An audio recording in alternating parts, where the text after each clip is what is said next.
There you go. You're on live. As a small biz pro, I saw we roll, using procurement, program and control. As a small biz pro, I saw we grow, using procurement, program and control. I'm a businessman, yes, I'm an entrepreneur. Oh yeah, I'm a businessman, yes, I'm an entrepreneur. Oh yeah, I'm a businessman, yes, I'm an entrepreneur. Good afternoon, everyone. This is the Business Zone with Chris.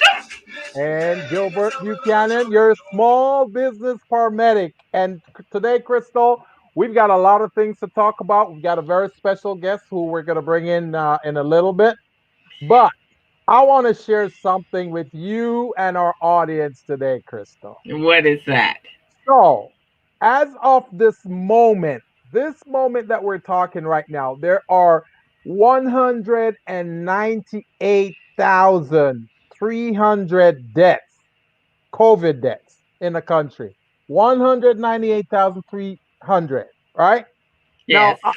for those people who don't understand the impact of 198,000 dead people, I'm gonna draw a similarity here. There are 88 cities, 88 incorporated cities in the county of Los Angeles. 88. All right. So some of the cities have populations, and I'm gonna read the populations and tell you the equivalent of the deaths that we're talking about. 198,000 deaths. So Alhambra population is a little over 90,000. That means the amount of death would occupy the city of Alhambra. It will be equivalent to the total population of the city of Alhambra. Wow. Burbank, 104,275 people. The death would be equivalent to the number of people in Burbank. Norwalk, 105,886. West Covina, 107,000.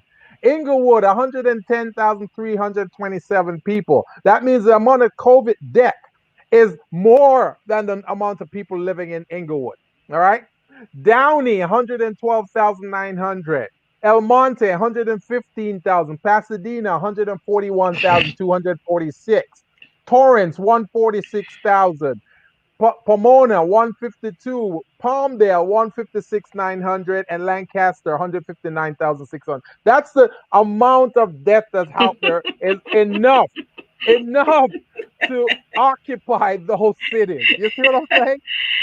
That is atrocious. Yeah, the man in the White House feels that it's something we're gonna get by though. We're gonna get over. We just gotta let it. What does he call it? The herd immunity. We just gotta let it go through its course, and then all by itself, miraculously, it's going to get better. So go figure, man. He heard someone talking about herd immunity. He doesn't know what the hell it means. That's why, and he's talking about it. And that's the thing with him. He says all these things that he has no clue what it means. Unbelievable, man. It is unbelievable. I just wanted to put that number out there so people get an understanding of the amount of people that are killed because of this mismanagement. So Daniel Lawson, and I'm going to show his link right there. He says, nice intro. He also says, damn.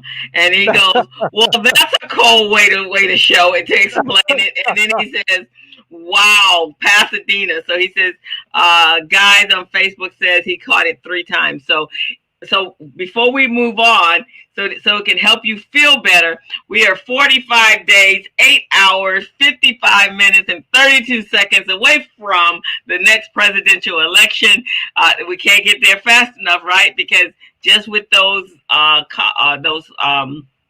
stats that you talked about, it's a serious thing, and it may not be touching each one of us personally, but there are so many people that have been affected by it. But then on the other side of that, Gilbert, yesterday on the business briefing that we did, I did, we were talking about our Crenshaw corridor, and we were speaking to a realtor that was he's a commercial realtor, and he's saying his buildings are literally empty Yep. Yep. And Yep. there are buildings all over Los Angeles empty now. There's occupied business buildings, and then there are some businesses. I think I read. Yes, Daniel, those are our voters. I read yesterday that what are the numbers? It's a 500,000 people that have lost and closed their businesses. I think Yep. yesterday on Yep. Yelp, Yep. More Yelp than half a actually, million. yeah. Exactly. Uh, um, and on Yelp, they were indicating about 106,000 businesses that are going to be permanently shut down.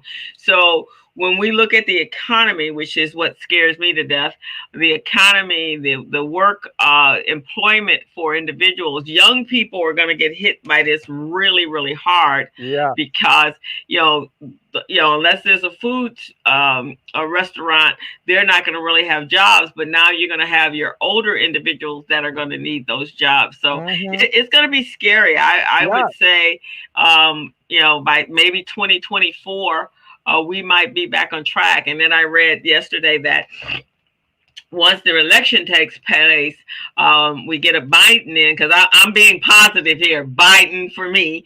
Uh, there is no other option. There is no other choices. So Biden for me in Harris, that they got to do a lot and Yeah. in order to flip things back around. Yeah. And one of the reasons he selected Harris was because Kamala Harris was because a lot of that stuff is legal.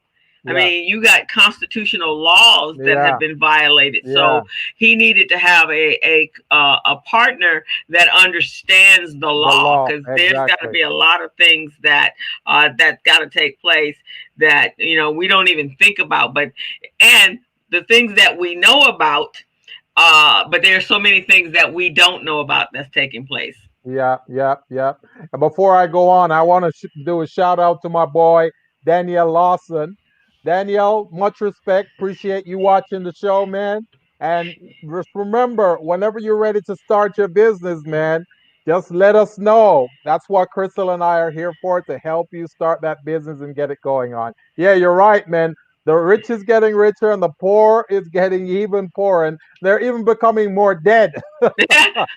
According to the man in the White House yesterday, he said that, but the stock market is doing well.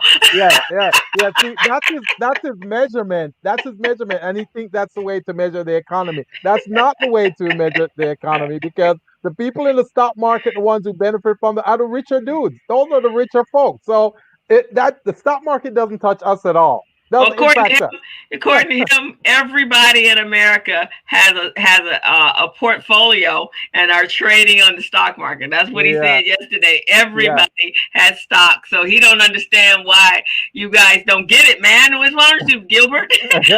I know right now my stocks are taking a bloodbath, so I don't know which ones he talking about. That's my point. That's my point. And my portfolio is not enough clients to go around to help me generate revenue. That's my portfolio. So yeah, he can talk all that smack. He has no clue what we're going through as small businesses and people. It's a scary thing. I don't know. It's just so much going on every day. With the civil unrest.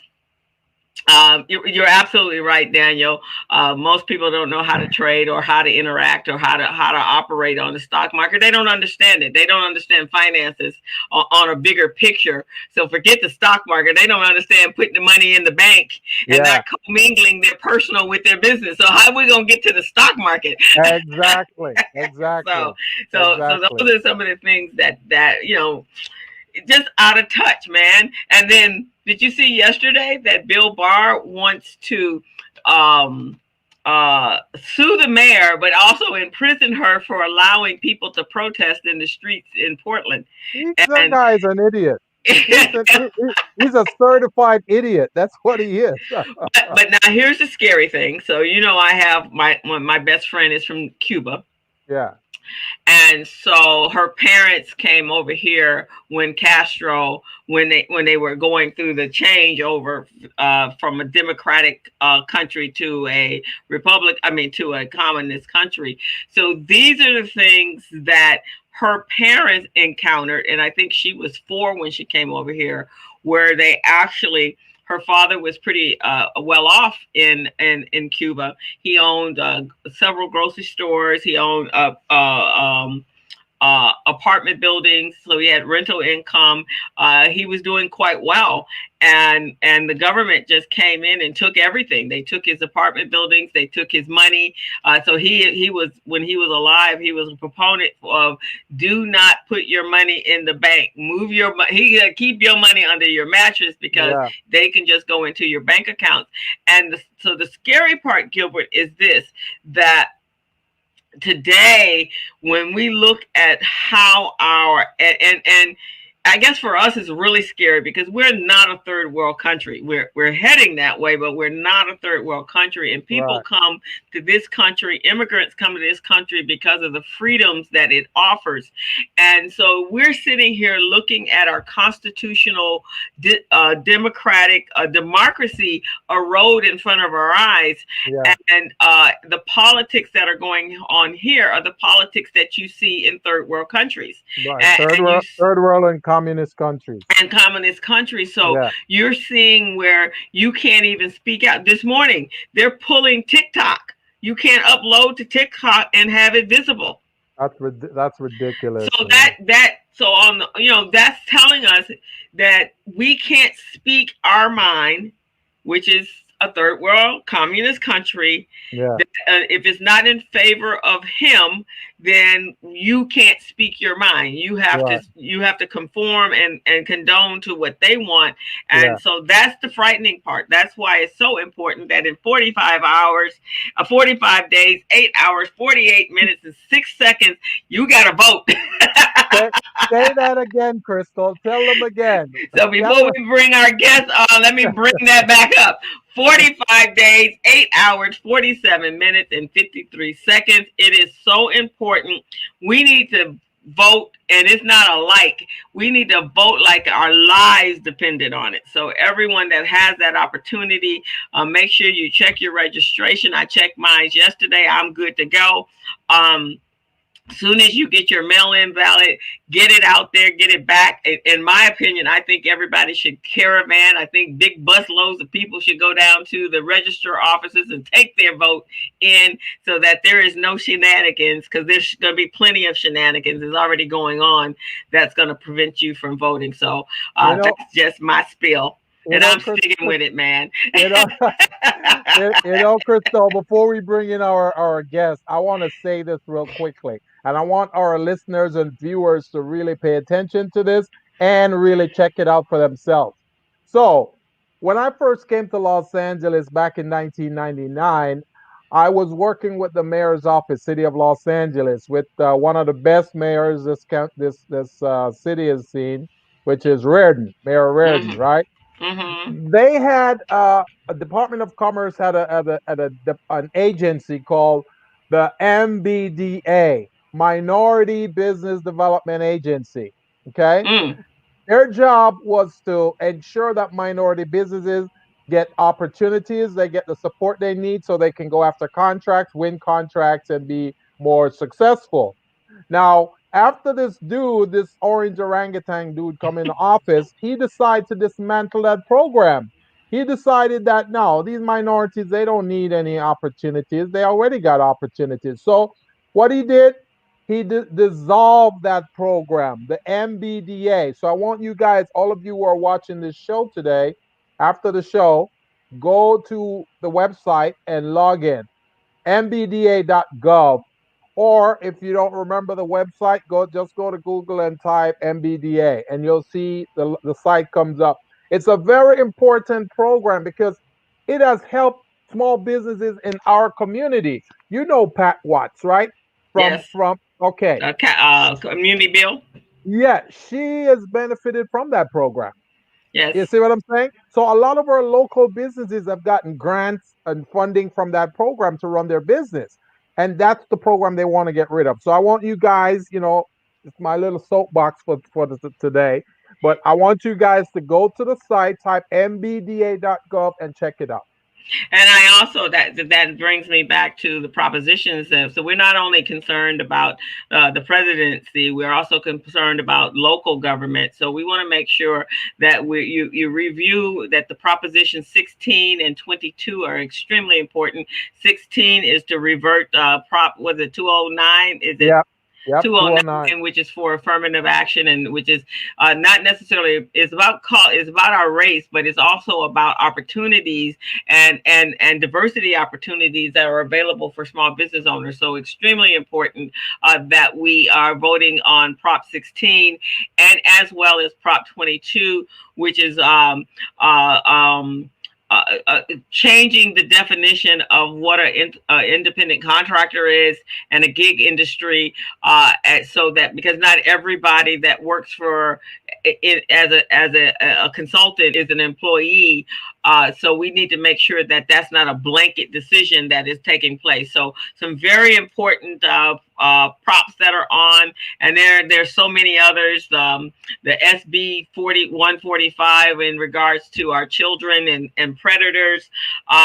So just everybody needs to be involved. Everybody, as soon as you get your ballot, do your research and make sure you're not just checking boxes, because this particular election, our lives depend on it. We got to come out of this mode that we're in, and God forbid. I mean, it's frightening if you're not doing business like we do online. It's quite frightening if you have to do business as a brick and mortar, because and it's going to change. So with that, we're going to now step off our soapbox for a minute and come back. And we're going to line it up a little bit. I know we got a little heavy there, but these are some heavy times, man. Some heavy times. Yeah, it's affecting our daily lives. It is. So I am going to bring in our guest today. I want to introduce him to you. I am pleased to have him on our show because he and I just recently participated in a media class right in the middle of COVID. Like in March, we were there learning how to really be what do they call it? Ray and Maria, just being media ready at any given point in time, just being at our best and looking professional. So I met him there. I was very impressed with him. His whole entire family is actually part of this program. So I got to meet the whole family. Very talented family. So with that, Gilbert, I want to introduce our guest today. His name is Beejel Parmar. He's going to share with us how to convert more leads into clients by outsourcing the follow-up to virtual assistants, which I'm interested in, and also why we entrepreneurs need to be more like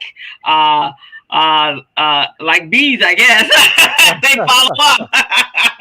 So, welcome to the Business Zone, Mr. Beejel. Really appreciate you.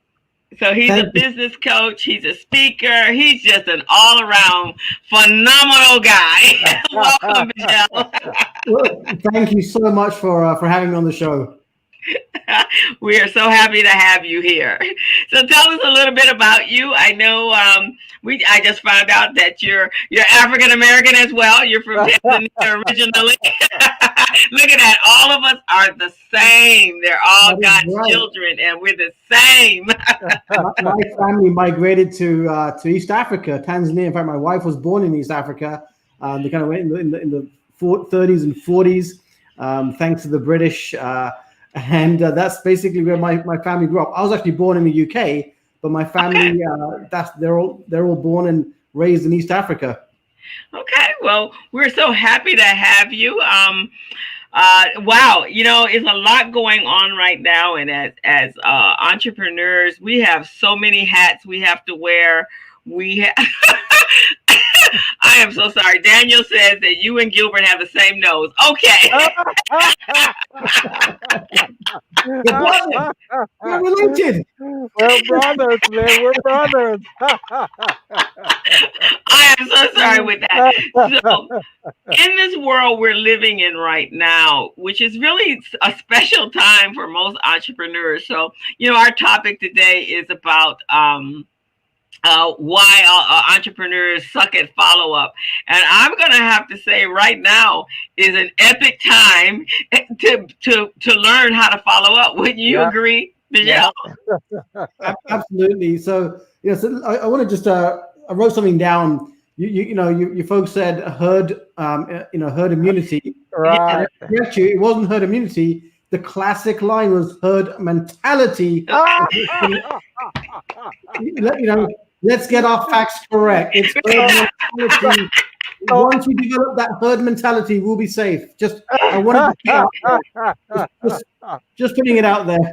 so the herd mentality is just like groupthink, and groupthink can be devastating.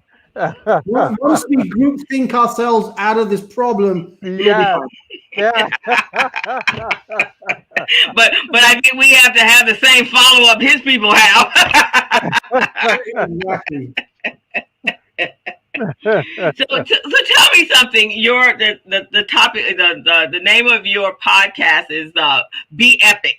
What is it with you and bees? I mean, you got your yellow and gold back there. Okay.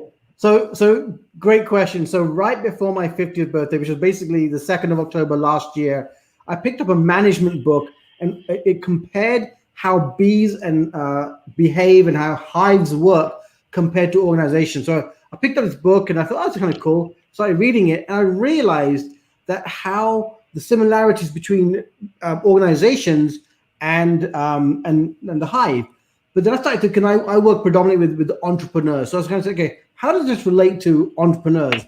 So as entrepreneurs, we got to be more like beekeepers versus the bees in doing the work, right? So you've got to know how to look after our team. We've got to know how to build a team, how to build a hive. So I have a kind of a saying that, bees, they know their role. They know their purpose in the hive. They perform their purpose. They're very efficient. They're very productive. But bees also serve their community. They serve their hive. And bees serve humanity. So if we entrepreneurs learn to A, fulfill our purpose, B, serve our hive, our community, and C, serve humanity, we need to be a little bit more bee-like in our behavior as entrepreneurs. Not to mention becoming far more efficient, productive. But here's a catch, right?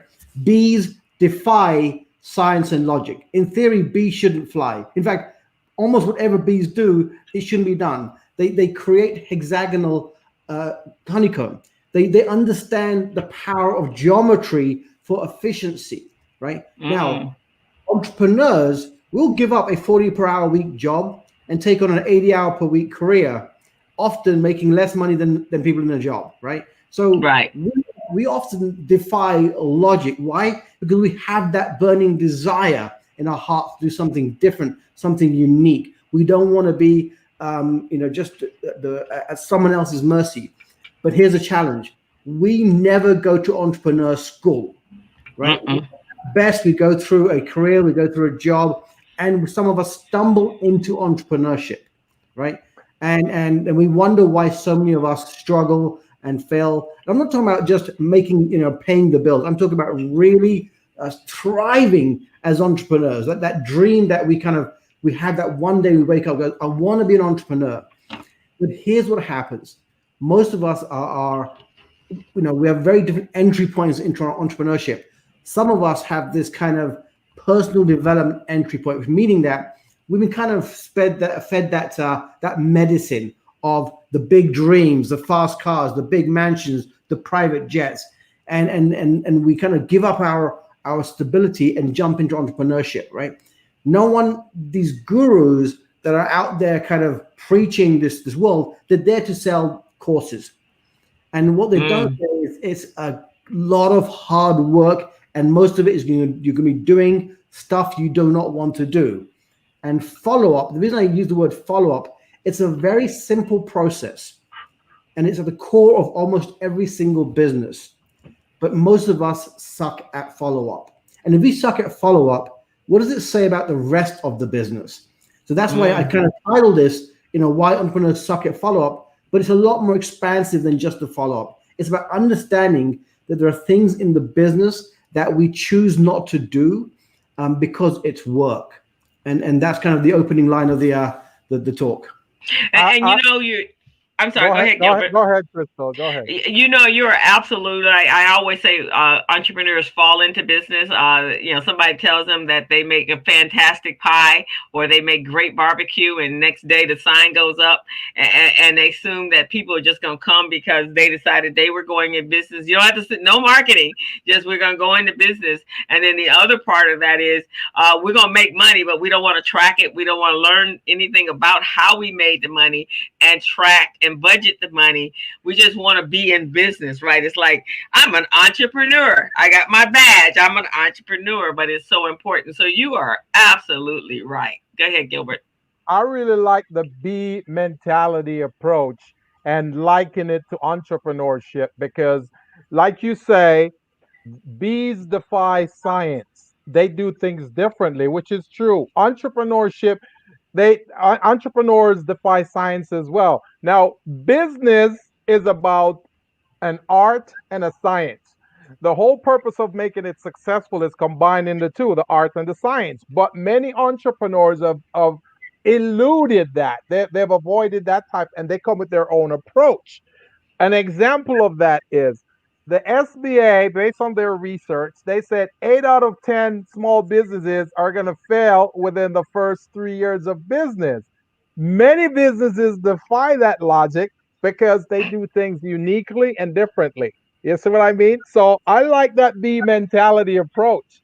And that shows there's hope for many of our entrepreneurs out there, that they don't have to listen to the naysayers out there, even though they're paying attention to systems and strategy and processes. They're incorporating all of that, but doing things their way. Yeah, exactly. So tell me, so you're on a mission to help entrepreneurs kind of adopt the B mentality. What are some of the strategies that you're using with because you're a business coach just like Gilbert and I are. So what are some of the strategies that you're using in your practice, and is it working? Yes, actually it is working. So I kind of classify myself more under the umbrella of productivity. I'm always looking at how do we as entrepreneurs become more efficient and more productive. And a lot of people will clump both under the same umbrella of productivity, but efficiency is about use of time and productivity is about producing the results, the right results. And both these terms, efficiency, kind of came out of farming, which is, how much yield can we get per square, per land area. But efficiency is how the use of resources to produce that yield, right? So it's very easy to collapse these terms on top of each other, but it's very important because production is different from efficiency. But first, we've got to learn to be productive. We've got to learn to create the right results. And that comes from really having clarity on what is it we're attempting to do. So going back to the whole bees, right? When bees wake up, they have a mission. They don't wake up going, what's my passion today? What's my purpose today? I don't want to be a bee today. I want to be a butterfly. So many entrepreneurs, we start down this track and we see a little shiny dangly object and off we go, right? Off we go and chasing something else. And here's why. The results. So if people who are watching can write this down. Projects cost you money. Processes make you money. Now let me explain. I like that. Say it again. Say it again. Projects cost you money. Processes make you money. Now let me explain why this is a game changer if you get this. When we create a website, it's a project. We write a book, it's a project. We write a blog, it's a project. We shoot a video, it's a project. We go to a seminar, it's a project. We watch this video, it's a kind of project, right? But it's the entrepreneurs who understand the power of a process. A process is a series of steps that we take that produces a result. Now, processes by definition are mundane, boring, and repetitive. And we entrepreneurs, we hate mundane, boring, and repetitive. So what we'll do is we'll go create another project to work on because it's exciting. It has a new beginning, a new start. We work on it. By the time we get to the end of the project, we're kind of burnt out, but another project comes along. So we jump into another project, another opportunity, another seminar, and away we go again. But it's the smart business people who realize, hang on a second, if we understand the power of a process, If we learn to delegate the process, knowing that the process creates a result, now we start to run a little micro business. Now we start to grow a business. Processes are what creates the results in the business, not the projects. Now, we may need to create a project for the process to function, but it should be part of the process. So in my work, what I do is I always say to the entrepreneur, okay, what's your business? It's like, what are the processes that create the results? And most of them cannot tell me, or cannot write down, the processes that create the results. And I think, so then why are you working on those projects? Because once you can define the processes, whether it's Facebook ad traffic, whether it's networking online, whether it's being on an interview like this, right? This is the start of a process. Some folks may see this. They might come to my website. I might have a conversation with them. We may send a proposal to them. It's a part of a process. That's why I agreed to be on here, because maybe something I say may be of benefit to people listening, right? Maybe they need help with planning. Maybe they want to focus. Maybe they want to hire a virtual assistant, right? But for me, this is a part of my process. In fact, being in the previous program where I met Crystal, if I hadn't connected with her, if I hadn't followed up with her, we wouldn't be having this conversation, right? So even this is part of a process. So the question to entrepreneurs out there is, what are the processes that create the results in your business? Then what projects have to be created, or what projects have to be improved? What technology can make it simpler? What technology can make it more efficient? And that's how we start to build systems into what we do. And that's when we start to turn, 80-hour per week jobs into businesses and into careers that we can scale. And it's so interesting you say that, Beejel, because this week I had a lot of coaching. I did a lot of coaching this week, and I'm sure Gilbert did as well.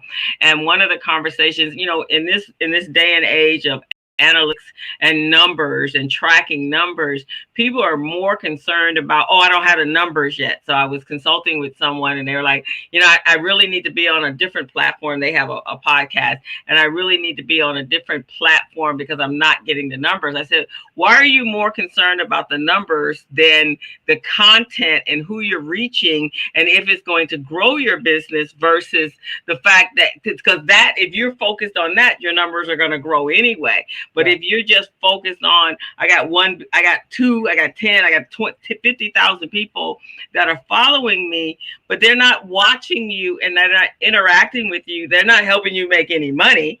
And so the focus should not necessarily be on the analytics. That's good. The analytics is good, but that's not part. That's just a part of that process, as you're saying. Would you agree?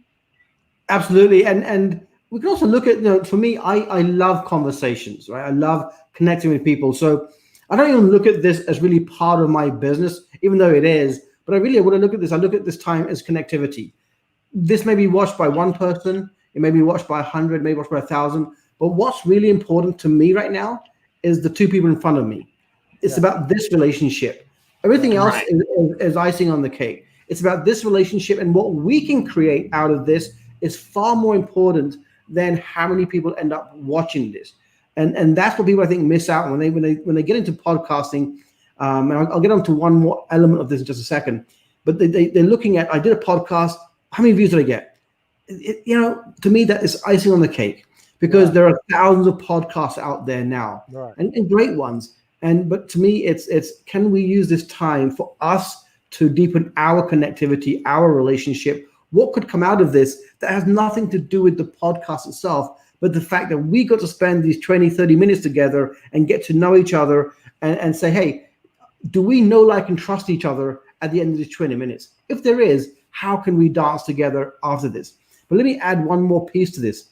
There is something out there called people may be familiar with compound interest, the magic of compound interest.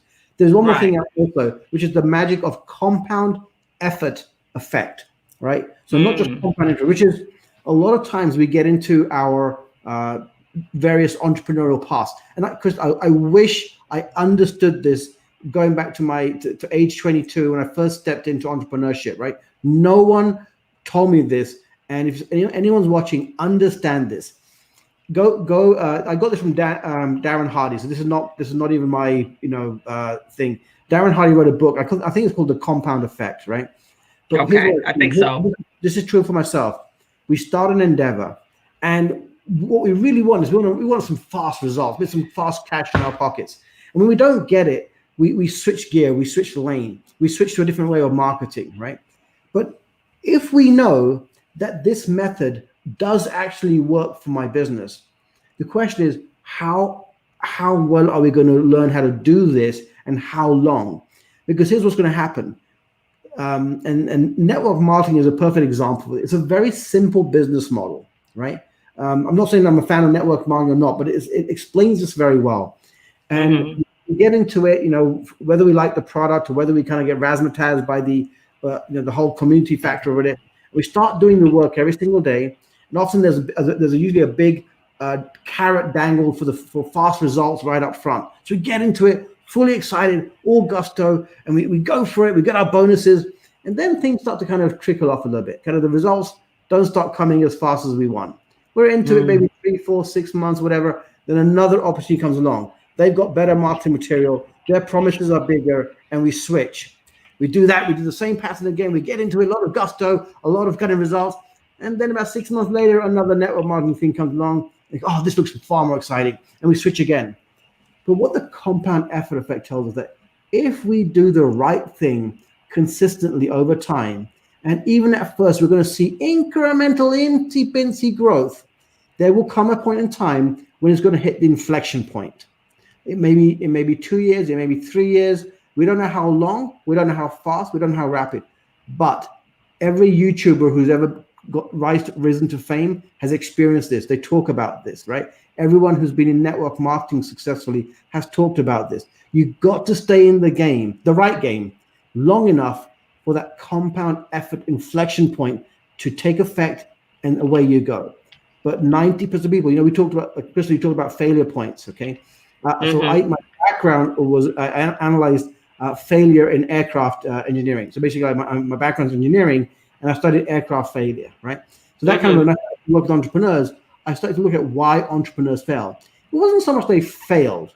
It was a lot more about they gave up, or they burnt out, right? Or they simply didn't do enough of the right thing long enough in the same thing to create that to get past that inflection point, right? So, or they're not quite sure what they're doing, so it creates a certain level of frustration. absolutely, So that's why they give up. Yeah. Crystal? Yeah, exactly. No, I veer over to you. I'm sure you have lots of questions at this point because this is your conversation. Well, what I would like to hear from Beejel is the part where it says why entrepreneurs suck at follow up. I'd like to hear a little bit more the lack of strategy or the lack of implementation or something like that. Why? Absolutely. So I go to 2 parts. When I normally do a workshop, any kind of say, okay, of these 5, 6 things, what is the number one thing you want to fix? And it's usually more leads, more higher conversions, more transactions, higher price or whatever. And 90% of people, when I first ask the question, will be more leads. But very quickly, I can show them that quite often it's not more leads that they need, it's that more conversions, right? Yeah. You can, let's say you serve local businesses. Yeah. Can you walk into a store, tell them what you do, and walk out with a business card? Can you go to a Chamber of Commerce event, exchange a few business cards? Can you go to a BNI meeting and get a few business cards? Yeah. Can we go on LinkedIn, find a few people to chat to? Yeah. So generating a lead is not as hard as we think it is.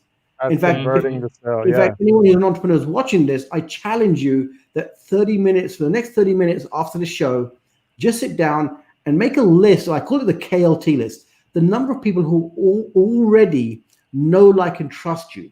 But how many of them have referred a client to you in the last 90 days, right? People who already know, like, and trust you. Why would you look for a client? Here's why. Most of them don't remember that you actually do what you do. Yeah. Right? So when was the last time you followed up with them or followed through with them for them to even say, oh, of course, yeah, Gilbert's a business coach. All these failing businesses, why is people not referring, clients to each other right now, right? Because we're so caught up in our own stuff. So when I talk about we suck at follow-up, what I mean by that is that we have a lack of a method, we have a lack of a process. Mm-hmm. Okay, we rely too much on digital because we know that open rates and emails are very low, right? Mm-hmm. And we also know that we simply cannot be texting hundreds of people every single day to follow up, right? But Right. Right. there are methodologies out there, right? One of my biggest referral sources has come from simply sending out a birthday card to people, and they get the birthday card. Say, hey, Beejel, thank you so much for the birthday card. And I say, hey, Gilbert, what are you doing? And so, oh, Yeah. I'm doing my business coaching. Hey, then they're going to ask me, Beejel, what are you doing? Oh, I have a team of virtual assistants that help entrepreneurs with follow up. And boom, now we're in a conversation, right? Mm-hmm. Mm-hmm. So that method is what I call the ABC: Right. anniversaries, birthdays, and celebrations. Valentine's, 4th of July, Halloween, and Christmas. If all we did was make a list of 100 people who already know, like, and trust us, Mm-hmm. we send them something 7 times a year, give or take, just so they remember that you're still doing what you said you were doing. The Right. referrals will start to come in. That's just a simple example. But here's the Yeah. thing: go back to what I started with. Entrepreneurs hate processes, and this Mm-hmm. is part of a Mm. process, That's true. That is right? true. And so we'll tend to push off or not do a process. In fact, we'd rather get our tooth pulled out because that's just pain one day, versus a process which is pain every day, Ongoing pain. ongoing pain. Right? But this is where we can delegate the work out. There are Yeah. virtual assistants out there, $5, $6 an hour. You can hire them for 1 or 2 hours per day. They will take care of this stuff for you, right? Just so this is a very simple process that can be delegated out. And I just use it as an example of if we can just fix this one area for you, imagine what we can do if you get to work with all the different areas of your business. Mm-hmm. And I think that's phenomenal right there, because this week I spent so much time on little busy stuff, sending an email here, following up, and then you think you finish with somebody and they're like, oh no, they're calling you back because no, I didn't get that. So if I had an assistant, like, can you just check on that, because that means now I got to divert from where I'm moving forward in the process to the next steps, and then you get sidetracked, right, and you find yourself going through these mundane tasks every single day, and it does get overwhelming. In this right now, Beejel, you know, a lot of our entrepreneurs were not definitely not prepared for this, No. and with some of your clients, and I know with my clients, I have never, I don't even know if I've been this busy in the 30 years that I've been in business. Literally, it's like first thing in the morning to the last thing. Now everybody's kind of frantic, right? Because all the things that you've been telling them over the years, if they've been your clients, Yeah. it wasn't sinking in. Now they're like, wow, why didn't I do that when you told me that 4 years Yeah. ago? Yeah, because you would be in a different place. So how are your clients enduring what's going on right now, or moving past, or operating in this space? I would say 80% of my clients have made an effective pivot, to something that they believe will be a lot more fruitful. So I literally, right before this call, a friend of mine was sent me a message from India, and he goes, "Yeah, we just got to get kind of survive this crisis, get through this." And I said, "Yeah, no, we don't want to be surviving this right now. We need to be out thinking this problem. If Yeah. we are just in survival mentality with the hope things are going to return back to normal, we may be Mm-hmm. positioning ourselves in a very dangerous chess game because Right. we don't know. We literally don't know. So we got to come out of survival mentality and, Yeah. and get back into out thinking this challenge, which may be a brand new start. Like I normally say, hey, normally I'm not a big fan of switching, but you got to look at what business you're in right now, and maybe now is the time to switch gears, change things up a bit. And here's the thing: if you can start to thrive, even subtle thrive, even doing a little bit better, but on that upward trajectory versus a downward trajectory or just getting by trajectory, then you might be positioning yourself for a good future. If you're just like, hey, you know what, once things come back to normal, my business will pick up. Maybe they will, right? But it's hey, welcome to Vegas. Welcome to Now Vegas. you remember back in 2001 when they had 9/11, right? Prior to that, we were doing things all willy nilly, without a care, right?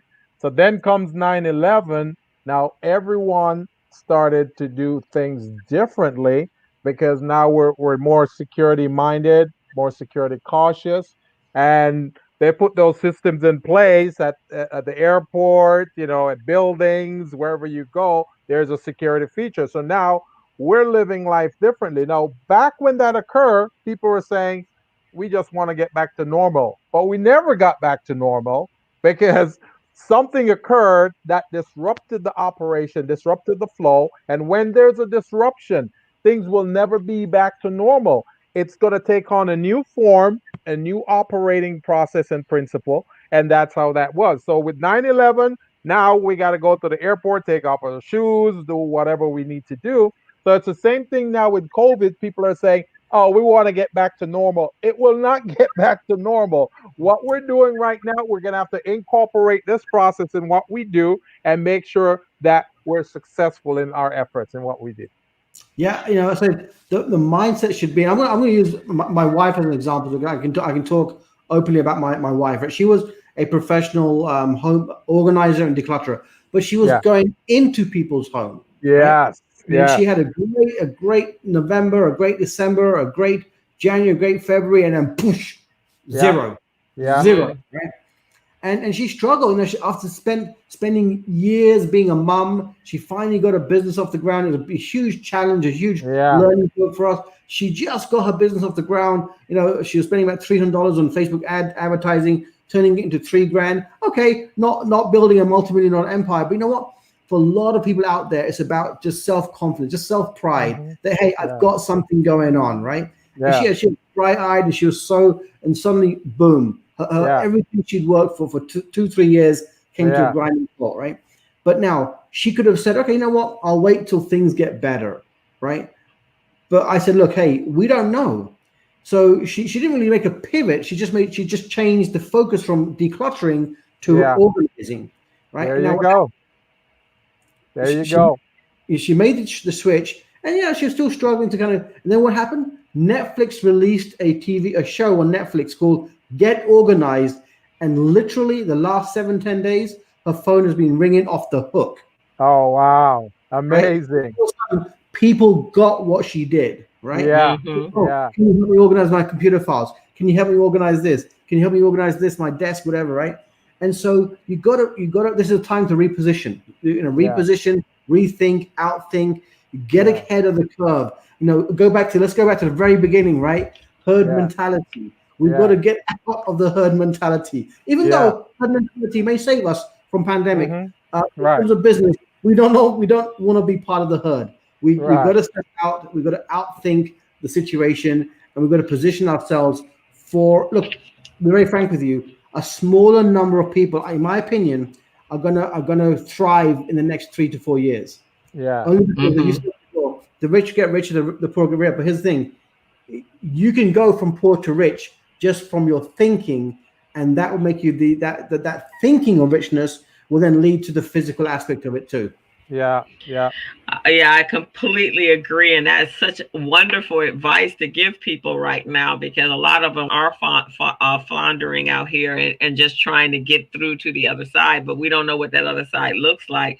So being able to reinvent ourselves and reinvent the business model to something that's more adaptable for what's going to happen and going to be the future.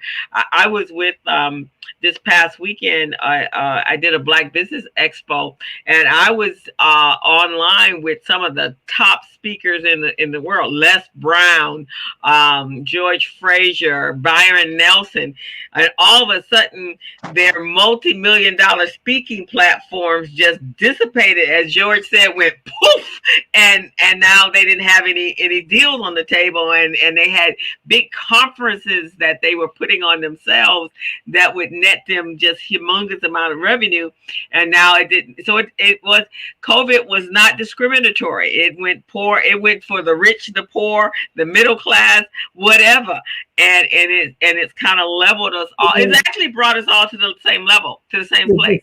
There's something we have to understand here, and I wrote a poem about this, but here's the thing: COVID does not discriminate. It doesn't care if you're black, white, Jew, brown, gray, whatever. It does not discriminate. right? Right. It will kill you if we give it an opportunity, right? So we've got to outthink this. Here we are, 2,000 years after the birth of Christ, right? We haven't got our basics in place, folks. We're still so caught up in history. We're still caught up in the past. If we want to get ahead of this game, we got to look at today and the future. We got to shift our mentality. We got to shift things. We got to realize that, you know what, if one person chooses to worship in that way, go for it. If that makes you happy, if that makes you feel content, peace be with you, right? But my God, at what point do we as a people, transcend above those pettiness? Because we have a survival issue going on right now. Right. We cannot be caught up in this 2,000, 3,000 year old history of who said who to who drew the lines in what sand pile, right? If we do not overcome this pettiness of humanity, we are in a boatload of trouble, in my opinion. Exactly. I mean, this is, like I said, this is all of us are in the exact same place. We're all suffering in the exact same place, but there are some of us that are embracing this as a opportunity, because the opportunities are actually extremely abundant right now. But we got to get away and outside of our own self and get out of our own self way in order to get to those opportunities, and not having the fatalistic attitude that I don't know what's going to happen, so I'm just going to sit right here and I'm going to wait. No, we can't wait. We got to be moving forward. We got to come up with ideas and strategy. And these kind of conversations that we're having right now is vitally important to get you motivated, so that you can actually put some processes in place in order to move forward. Yeah, absolutely. This is a time when we can come together, as groups, as peers to peers, and we can say, okay, let's give ourselves 2 hours and come up with 100 ideas that could transform our lives, transform our businesses, right? This is what we need to be doing. We need to be using our creative, collaborative minds to come up with solutions, ideas, opportunities. It may not be a good fit for us, but someone we know might be able to latch on that and do something and build a business, employ people back. This is what we need to be focusing our time, effort, and energy on. I quite agree. Beejel, you immigrated here, so I noticed I read some information that you sent over to me. So your immigration process wasn't that smooth, huh? Yeah. I started the process, my green card process, in 1999. Okay. Wow. So we have an interview finally next Wednesday. So it's not over. The saga is not over. 20 odd years later, we've spent. I did a calculation. It was painful. I wanted to throw up, but almost $100,000 between legal fees, immigration fees, having to leave the country, coming back to the country, relocating my family, coming back to the country. It's been quite an adventure. But here's the thing. But here's the point I want to make. Most of the people watching this, they're already here. Yeah. You were born here. You're already here. You, despite all the challenges going on in this country right now, people out there are dying, would die to come and live here, despite everything going on. Mm-hmm. So if you're sitting around sulking about what's going on, you got to get off the couch and say, look, you are still in one of the most opportunist place on the planet right now, despite the politics, despite everything else, and you got to make something of your life. But one more thing I want to say, we have to understand as parents, uncles, aunts, grandparents, whatever it may be, that the school system is not doing service to our children, to our teens. Mm-hmm. I've traveled around the world over the last decade. I've been to Asia, I've been to India. They are churning out smarter, more intelligent, harder working kids than our system. Okay. Mm-hmm.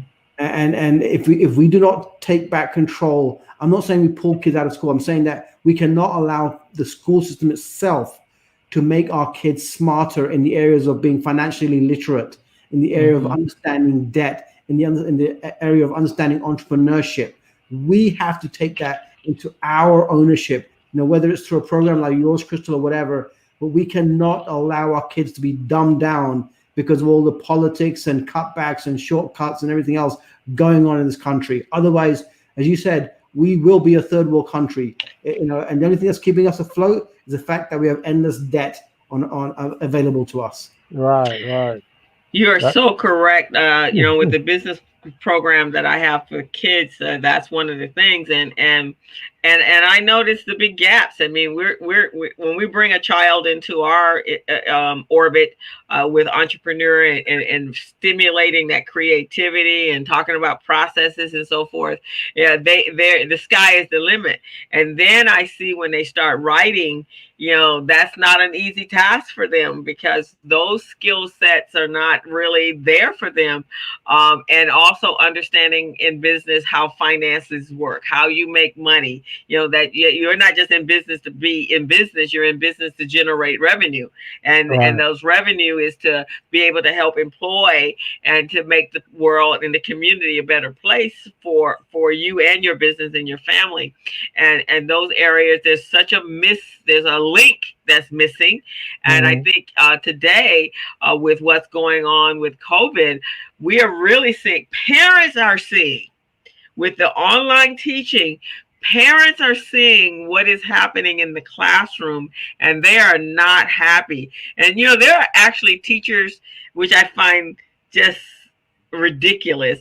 There are teachers that are quitting. There are teachers that are retiring because they don't want to learn how to teach online. You're an educator. It don't matter where you teach. What the heck is the problem? And they are literally going, I don't want to do this, so I'm just going to retire. I don't care what happens to those kids. That's on y'all. I just think it's just phenomenal that we're in this place, and you're absolutely right, Beejel. Yeah. What do you think, Mr. Gilbert? Well, I think that's true too. And there are a lot of variables with that, though. There are some who are afraid of the technology, but then there's some who have been pigeonholed all their career life because they don't get the tools, the resources they need. The funding is not there to help some of these teachers. And as a result, they probably get to the point where they say, you know what, forget it, I'm out of here. Like you and I were having a conversation recently about, one of our local institution, LAUSD. They're trying to get some of their teachers to work from home, but they want the teachers to fund that process, where students come to them and then they're not going to pay for it, but the teachers have to pay for that process. And on top of that, they got to insure themselves and make sure that the kids are safe. And on top of that, they got to report to them and give them attendance list so they can get credit for that and they can get money from the state for that. So I kind of get why some teachers are a little frustrated about that. But in terms of the technology piece, I get what you're saying because, they got to be able to pivot. They got to understand how to pivot and make this work for them. So I get you. Yeah, absolutely awesome. Michelle, you are just amazing. We got to have him back. We got to have We him back gotta on have the him show. back. Actually, we might not yet. I'd have him pop in every now and then, just to encourage and motivate everyone. What is the best way for people to reach you if they wanted to contact you? They can go to Be Epic Daily. So that's BEE, so B as in B, epicdaily.com, and that's an entry point into my world. All righty, beepicdaily.com, and you can reach out to him. This man is just phenomenal. Go to his social media, go to him. I know I learned some stuff, so I know you guys learned some stuff from him, and he's just motivational. And we'd love for them to respond because they're watching this live on Facebook and on. Just so you know, if you didn't really realize what this platform was, this is the Business Zone with Crystal and Gilbert Buchanan, your small business paramedic. And I'd like you guys to put your comments in the section. Say, hey, what is this B mentality that we were talking about earlier and all of that stuff? And then we can provide you with some more information. But please give us your feedback, give us your questions and your thoughts. And we definitely want to have Mr. Beejel back here because he's got that mind that I love, that organizational development mind, and I love it. And that's going to lead us into reminding everyone to go to our YouTube channel. We broadcast live every Friday afternoon from 3 p.m. and we are live on Facebook and we're live on YouTube. So go to our YouTube channel, hit that subscribe button, and then hit the notification bell so that you get a reminder that we're on every Friday afternoon with amazing guests just like Mr. Beejel here, that's sharing their wisdom and their insight. And the core theme here, or familiarity with all of us, is we care about you as entrepreneurs. We want you to be better. We want you to do better, and we want you to thrive. So, most of everyone that comes on our show, that are guests on our show, they all have this. We have the same thread. We do what we do because we care about you, and we know that you have so much potential, and all you need to do is to be able to tap into that potential and just be the best you that you can be. But don't play at being an entrepreneur. Don't play at that. You want to get the tools, the skills, the coaching. All of us are coaches. The coaching that help you see the right direction to get to that end result. So we want to thank Beejel. But before we tune out, even though we're at the top of the hour, Gilbert, there's a couple of things I want to share. We were actually speaking on so I'm going to share my screen right here. Stop that screen share and share this one. And Mr. Parmar, please stick around after the show. We've got a few things we want to talk with you about. Sure. I want to share, so in the vein that we were speaking of today, I think it's going to share. Let's see if it's going to share. Got a mind of its own, huh? Yeah, it's not going to share. Oh, here it is. I am doing a workshop that is on September 30th. It's coming. Reinvent your business model. I like the title. I like the title already. Huh? Yeah. A lot of our businesses, the model is outdated for what's going on.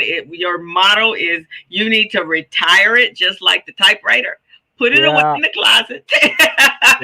Just like the mimeograph, just like the beeper, the pager. Put that away. You're never going to use it again. So we really need to sit down and, as Beejel said, work out our strategies and our processes so we can now take our business to that next level. There's so many amazing opportunities. So September 30th, you can reach out to me or reach out to the Business Zone. You can go to Facebook. The link is there. You can go to all of my Facebook pages. There's like 5 of them out there. But you can reach out to me at cmitchell544@gmail.com, or you can go to the Business Zone website and indicate that you're interested. And this is a virtual webinar.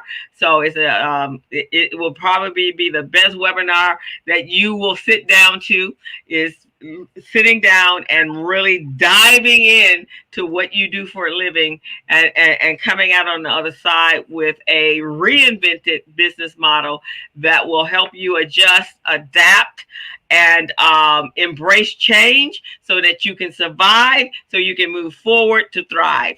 And so that's what we want to make sure happens there. And one more last thing. And before you move to the next thing, Crystal, I just want to throw this out there because we know our clients, we know how they operate, right? Many small businesses, you've got your business model in your head, just like you have your business plan in your head. So we want to make sure you put this on paper so you understand the process, so you understand why it needs to be reinvented. Because as you go along, things are changing, just like we've got COVID now. So just keep that in mind. You're going to learn that. Exactly. So we're going to take the business, whatever that is, off the brain, off the napkins, and we're going to put it in a model, in a strategy, and we're going to work out what exactly that model looks like in Yeah. order for you to generate more revenue.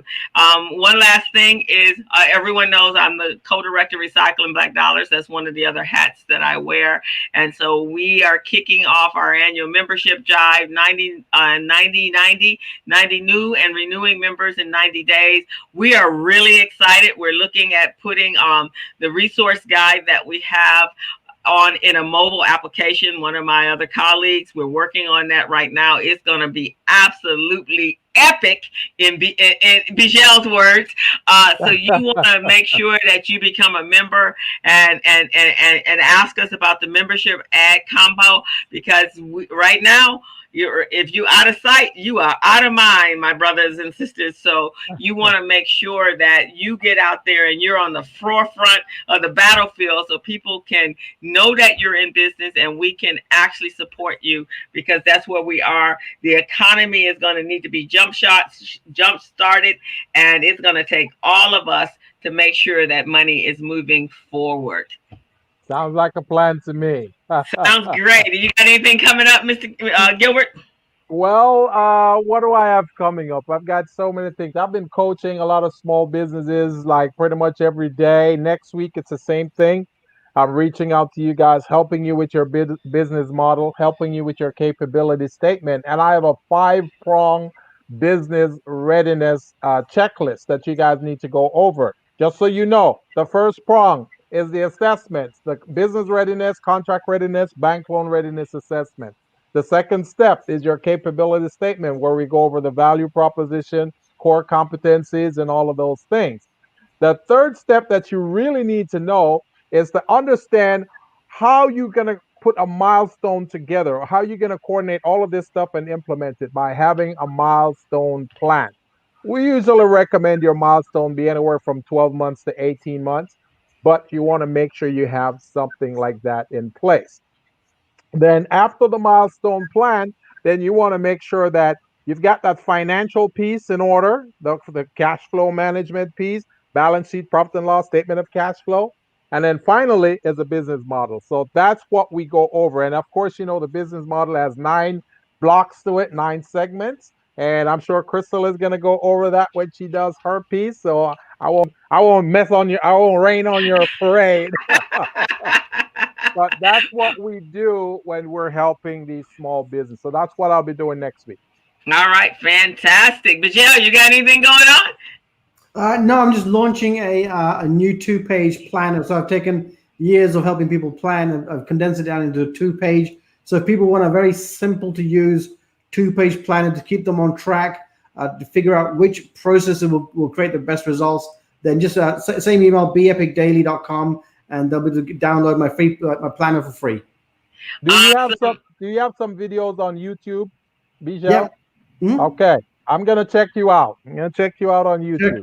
Check me out, buddy. You do the same too. Check out my SmallBizPro on YouTube. Okay. Actually, you might after the show have a conversation, because his wife is in the organization. Oh yes.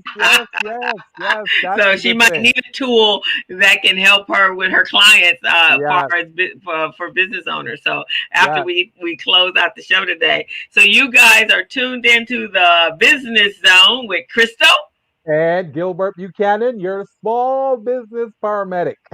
And we are here every Friday afternoon at 3 p.m. and we're streaming live at YouTube and Facebook. So come on by, go to our YouTube channel, hit that subscribe button, hit that that bell so that you get notification. We are epic and fun and exciting and motivating every single week. You get to hear the dialogue with Gilbert and I going on about the politics, and we make it fun. So you can tune in. We're not that serious, although this morning we were, but anyway, because it's serious times. And so we want to thank you all for tuning in today, and we look forward to seeing you next week.